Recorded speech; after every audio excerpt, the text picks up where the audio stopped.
Olá, tudo bem? Hoje eu queria explicar para vocês sobre as indicações das lentes de contato dentais. As lentes de contato, elas são indicadas basicamente para transformar um sorriso, né? Então, são muitas as queixas dos pacientes. O paciente às vezes tem um dente que não está tão alinhado, ele é meio tortinho e ele não quer usar o aparelho, por exemplo. A gente pode fazer essa transformação colando as lentes de contato.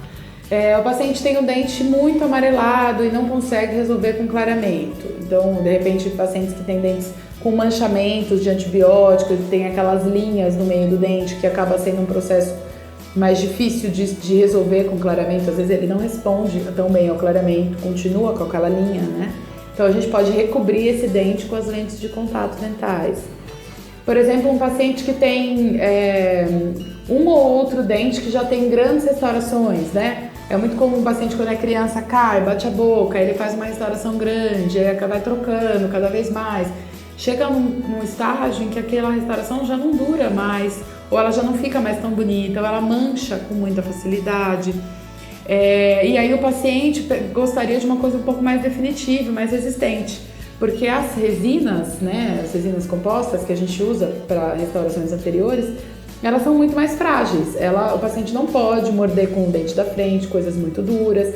Ele tem que tomar algumas precauções que muitas vezes incomodam, porque às vezes o paciente quer ter mais liberdade para comer e para viver sem tantas preocupações. Então, a lente de contato ela vem para substituir essas restaurações e aí o paciente pode voltar a ter uma vida normal, né?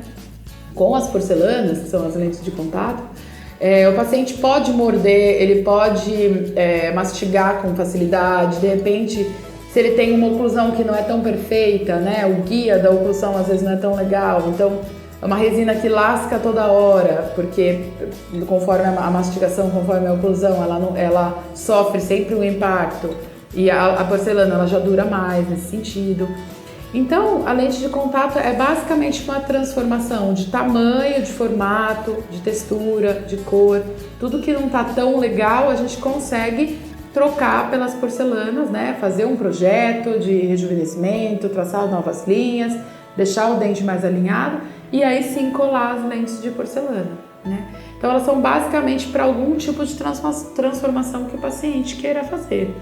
Elas são muito resistentes, elas duram muito, elas não mancham, então elas têm mais longevidade e por isso alguns pacientes preferem elas às resinas compostas, que também são muito legais, muito bonitas, mas mesmo assim a gente acaba ainda tendo um pouco mais de liberdade com a transformação do sorriso feita com as lentes de contato dentais. Elas são indicadas para pacientes de qualquer idade, claro, a partir dos 18 anos, né, a gente pode fazer. Mas, quando são pacientes jovens, muitas vezes eu prefiro indicar alternativas um pouco mais conservadoras, pelo fato da gente ter que fazer algum pequeno desgaste quando a gente faz porcelanas. Mas mesmo assim, a gente faz em pacientes jovens e a gente devolve a eles a vontade de sorrir. Mesmo jovens, hoje a exigência é tão grande que muitas vezes eles já sentem necessidade de ter um sorriso perfeito. E por que não devolver uma beleza ao sorriso desses pacientes tão jovens? Então a gente faz a partir dos 18 anos e aí não tem limite. Pode fazer sempre, desde que o paciente tenha o dente dele ali, né? Não pode ser um implante. E a gente recobre esses dentes para reanatomizar, harmonizar e devolver beleza a esses sorrisos. É isso. Até o próximo vídeo.